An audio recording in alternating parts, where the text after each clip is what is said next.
Hello students, welcome in my YouTube channel. Today we are studying the next lecture of class 9 geography, second chapter. The name of the chapter is, as you know, physical features of India. So students, we have already studied about the northern mountains. We have studied about the northern plains, that what are the important features of northern plain. But now we have to know about the division of northern plain. Yes, as you remember, in the case of northern Himalayas, northern mountains, we studied two types of things. Like one was the ranges of Himalaya and second was the division of Himalaya, the regional division of Himalaya. And now in the northern plains, same thing we have to do. We have already studied about the rivers, how the Ganga river makes the Ganga plain, the Brahmaputra makes the Brahmaputra plain, and the Indus river make the Punjab plain. But now we have to know that what is the division of northern plains. And as I told you in the previous video, the rivers make the plains, the river forms the plain, but those plains were in this type, means they were horizontal. Okay, they were the division of the plain in the horizontal way. Like here was the Punjab plain, here was the Ganga plain, and then after the Brahmaputra plain. Means ये जो division था वो horizontal था, यानी waste से east की तरफ था. आपने देखा था सबसे वेस्ट में इंडस रिवर थी और सबसे ईस्ट में जाके ब्रह्मपुत्र रिवर आ गई थी. लेकिन जब हम डिवीजन ऑफ नॉर्दर्न प्लेन्स को पढ़ेंगे तो इसको हम हॉरिजॉन्टल ना पढ़ के वर्टिकली डिवाइड करते हैं, यानी नॉर्थ टू साउथ. तो ये मैंने जगह नहीं थी बोर्ड पे तो मैंने मैप नहीं बनाया, ये मैंने बॉक्स बना रखा है. इसमें मैं आपको बताऊंगी कि कैसे डिवीजन से, means it is just to understand. Okay, तो we will start from the north. हम नॉर्थ से शुरू करेंगे क्योंकि नॉर्दर्न प्लेन है तो नॉर्थ से ही शुरू होना चाहिए. और याद रखिए ये नॉर्दर्न प्लेन जो है it is just to south in the northern mountains.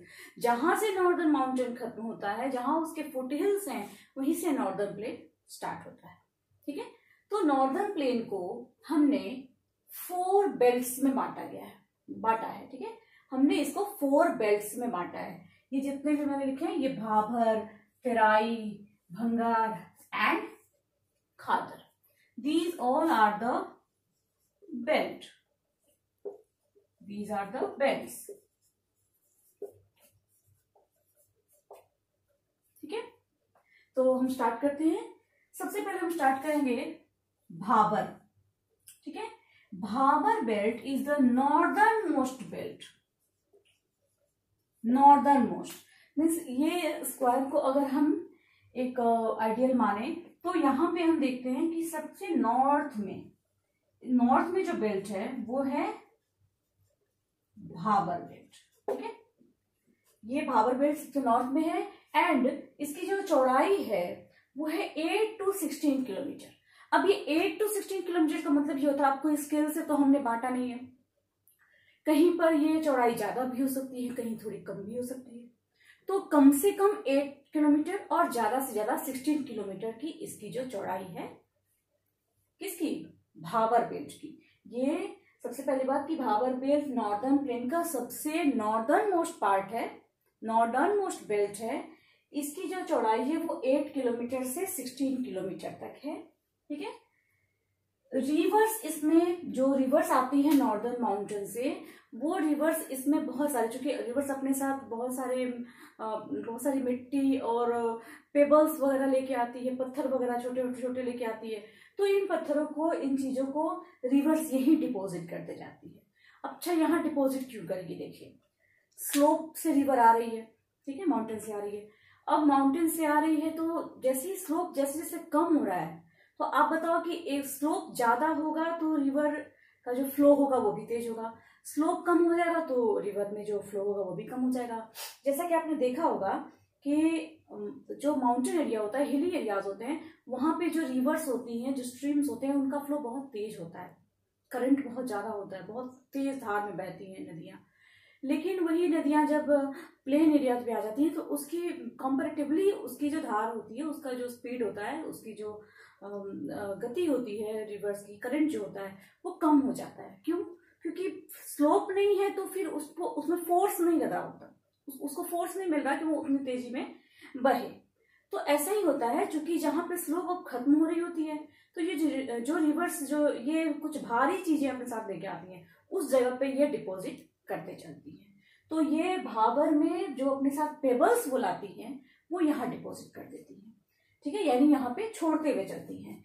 And all the streams disappear here, और जितने भी छोटे मोटे झरने, छोटी मोटी चीजें मीन्स पानी के बहाव वगैरह जो धाराएं होती हैं वो यहाँ आकर के मतलब खत्म हो जाती है, यहाँ आके डिसअपियर हो जाती है, यानी नजर नहीं आती, दिखाई नहीं देती है। दिखाई नहीं देती है का सेंस ये हुआ कि यहाँ आकर के ये जो छोटी मोटी जो स्ट्रीम्स होती हैं वो बिकॉज यहाँ पे फ्लो तो तेज होता नहीं है, अब बहाव तेज नहीं है और अचानक से प्लेन मिल रहा है, तो जो रिवर पतली सी आ रही है, जो स्ट्रीम पतला सा आ रहा है तो तेज दिख रहा है, अब वो बट गया तो वो नजर आना बंद हो जाता है और बहुत ही थोड़ा बहुत कम ही नजर आता है, एकदम उसको डिसअपियर हम कह सकते हैं, ठीक है। तो ये था भाबर बेल्ट, ठीक है, ये था भाबर बेल्ट। इसके अलावा यहाँ हम देखते हैं कि चूंकि यहाँ पर जो यहाँ तो जस्ट अब प्लेन स्टार्ट हो रहा होता है तो यहाँ कुछ गड्ढे वगैरह भी मिलते हैं हमें, गड्ढे होते हैं, थोड़ी बहुत झीलें बन जाती हैं यहाँ पे। तो ये जो स्ट्रीम्स हैं जो यहाँ डिसअपियर होती है ये कभी कभी इन गड्ढों को भी भर देती हैं, इन झीलों में भी भर जाती हैं, इसलिए भी डिसअपियर हो जाती है, ठीक है। इसके बाद हमें सेकेंड बेल्ट मिलती है, दूसरी बेल्ट जो हमें मिलती है उसका नाम है तेराई बेल्ट, ठीक है, उसका नाम है तेराई बेल्ट। तेराई बेल्ट, ठीक है। तो ये जो तेराई बेल्ट है ये सबसे पहली बात है it is south to Bhabar, ये भाबर के साउथ में है, देख रहे हो आप, ये नॉर्थ है तो ये भाबर के साउथ में है। इसमें आकर के जो भी स्ट्रीम्स होती हैं, जो भी रिवर्स होती हैं वो वापस से आके मिल जाती हैं, नजर आनी शुरू हो जाती है। और ऐसा इसलिए होता है क्योंकि यहाँ आकर के इनका अब जब ये जो यहाँ पर बट गई हैं भाबर में तो अब तो इनका कोई डेफिनेट पाथ नहीं रह गया, ठीक है। तो जैसे ही इन्हें तराई में आने के बाद वो डेफिनेट पाथ मिलता है ये फिर से आपस में जुड़ जाती है और दिखाई देनी शुरू हो जाती है, ठीक है। जैसे यहाँ पे इनको थोड़ा सा भी स्लोप मिलता है तो इस जगह पे ये वापस दिखने लगती है। फिर नेक्स्ट है कि it was a thickly forested land, ये जो तेराई है ये पहले बहुत ही ज्यादा यहाँ पे फॉरेस्ट था, बहुत ही थिक फॉरेस्ट था और यहाँ पे वाइल्ड लाइफ भी काफी होता था। लेकिन जब हमारा पाकिस्तान और इंडिया का जब डिवीजन हुआ तो जो वहां से जो पाकिस्तान से लोग यहाँ पे आए रहने के लिए तो उनको शिफ्ट करने के लिए, उनको रहने की जगह देने के लिए, उनको सेटल आउट करने के लिए इन फॉरेस्ट को काटा गया और काट करके यहाँ पे रहने की उनकी व्यवस्था कराई गई, ठीक है। तो अभी भी यहाँ बहुत सारे जंगल हैं, तराई में आपको अभी भी बहुत सारे यहाँ पे फॉरेस्ट मिलेंगे और काफी यहाँ पे वाइल्ड लाइफ भी है, ठीक है। लेकिन काफी सारा फॉरेस्ट पाकिस्तान और इंडिया की डिवीजन के टाइम पे काट दिया गया था, ठीक है। आगे चलते हैं हम नेक्स्ट बेल्ट की तरफ। नेक्स्ट बेल्ट है भंगार बेल्ट, ठीक है। भंगार बेल्ट जो है ये तेराई के साउथ में मिलता है। देखिए नॉर्थ में हमें भाबर मिला, भाबर के साउथ में हमें तेराई मिला और तेराई के साउथ में हमें मिल रहा है भंगार बेल्ट, ठीक है। तो ये भंगार बेल्ट तेराई के साउथ में है। It is the largest belt. ये जो चार बेल्ट्स का नेम आप देख रहे हो, भाबर बेल्ट, तेराई बेल्ट, भंगार बेल्ट एंड खादर बेल्ट, इसमें जो सबसे बड़ी बेल्ट है वो है भंगार बेल्ट, ठीक है, वो है भंगार belt. It is formed of old alluvial soil, ये पुरानी एलुवियल सॉइल से बनी है। पुरानी एलुवियल सॉइल का मतलब क्या हुआ, मतलब आप सोचो कि रिवर्स तो कभी से बही आ रही है नॉर्दर्न माउंटेन से और वो रिवर इन प्लेन्स को बनाती जा रही है, स्पेशली एलुवियल सॉइल जहां है उसको तो रिवर नहीं बनाया है। तो जो रिवर काफी कई सालों से, सैकड़ों हजारों सालों से बह रही है तो उसने पहले से भी कुछ डिपॉजिट कर रखा है सॉइल का। तो वो जो पुराना डिपॉजिट है वही है ओल्ड एलुवियल सॉइल, ठीक है, वही है old alluvial soil. and it lies between the flood plains of rivers. अब आप समझेंगे कि ये जो है ये फ्लड प्लेन्स, अब सपोज यहाँ पे गंगा है और यहाँ है रिवर तीस्ता, ठीक है, तीस्ता रिवर के बारे में हमने माउंटेन वाले में भी पढ़ा है। गंगा रिवर और तीस्ता रिवर, और आपको बता दूं कि गंगा रिवर और तीस्ता रिवर के बीच का जो हिस्सा, इसी को हम गंगा प्लेन भी कहते हैं, ठीक है। तो गंगा और तीस्ता रिवर के बीच का जो हिस्सा है, तो अब सपोज यहाँ पे भी फ्लड आता है, यहाँ भी फ्लड आता है, तो इन रिवर्स के बीच का जो फ्लड प्लेन है वही फ्लड प्लेन जो है वो भंगार बेल्ट है। इसीलिए चूंकि वहां पे फ्लड आया हुआ है, हमेशा से फ्लड आता है, तो पुरानी जो मिट्टी है वहां पे डिपोजिट हो रखी है, तो उसी को हम ओल्ड एलुवियल सॉइल कहते हैं, और वो हमें मिलती है भंगार बेल्ट में, ठीक है। नेक्स्ट है कि कंकर्स आर फाउंड। अब यहाँ पे रिवर्स जो है वो कुछ खास तरीके के छोटे छोटे पत्थर लाती हैं अपने साथ, ठीक है। इन पत्थरों को हम कंकड़ कहते हैं, और ये कंकड़ यहाँ पाए जाते हैं। अब देखो एक डिफरेंस है, ये जो हमारा आपने देखा था ना, भाबर बेल्ट में हमें पेबल्स मिले थे, ठीक है, भाबर बेल्ट में हमें पेबल्स मिले थे, और यहाँ हम कह रहे हैं कि कंकड़ है। दोनों में डिफरेंस क्या है? तो देखो यहाँ के जो कंकड़ मिलते हैं ना भंगार में, तो ये थोड़ा सा अलग होते हैं भाबर बेल्ट के पेबल्स से। पेबल्स होते हैं वो किसी भी तरह के पत्थर हो सकते हैं, लेकिन जो ये कंकड़ है इनको हम लोकल रूप में वहां पे कंकड़ के नाम से जाना जाता है। ये बेसिकली क्या होता है, ये कैलकेरियस डिपॉजिट होता है। कैलकेरियस डिपॉजिट मतलब कैलकेरियस एक तरह का एलिमेंट होता है जो कि एक ही जगह पे डिपॉजिट होता जाता है, तो वो बन जाता है कंकड़, ठीक है। तो ये कंकड़ हमें इस भंगार बेल्ट में मिलते हैं। नेक्स्ट है और लास्ट बेल्ट है खादर बेल्ट। ये जो खादर बेल्ट है स्टूडेंट्स, इसकी खासियत है कि ये सबसे ज्यादा फर्टाइल है, ठीक है। ये सबसे ज्यादा फर्टाइल है, most fertile it is, and it is a younger deposit of the flood planes. और ये वो हिस्सा है जहां पे फ्लड प्लेन्स का सबसे यंगर यानी अभी नया नया बना है, ठीक है। नहीं, जैसे यहाँ पे हमने देखा था कि ये पुराने एलुवियल सॉइल से बना था, ये अभी हाल में ही बना है, यानी इसके कंपैरेटिवली ये नया बना है, ठीक है। तो ये यंगर डिपॉजिट है किसका? फ्लड प्लेन्स का, यानी कि यहाँ की जो मिट्टी भी है वो नई नई रखी है, नई बनी हुई है। And it is below the Bhangar belt, it is below the Bhangar belt. ये जो भंगार बेल्ट है, देखो यहाँ पे भाबर था, यहाँ तेराई था, तेराई के साउथ में क्या मिला था हमें? भंगार, ठीक है। और भंगार के भी साउथ में हमें मिला है क्या?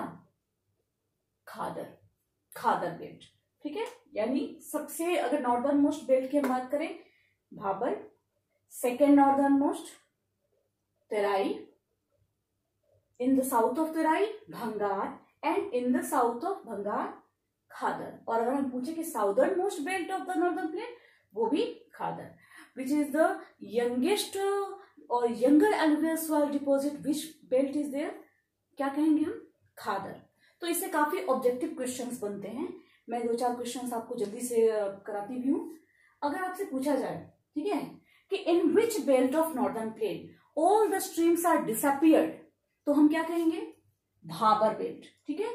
इसी तरह से पूछा जाए कि in which belt of northern plain all the streams and rivers reemerge, यानी कहाँ आके दोबारा से दिखाई देती हैं, तो हम कहेंगे तेराई बेल्ट, ठीक है।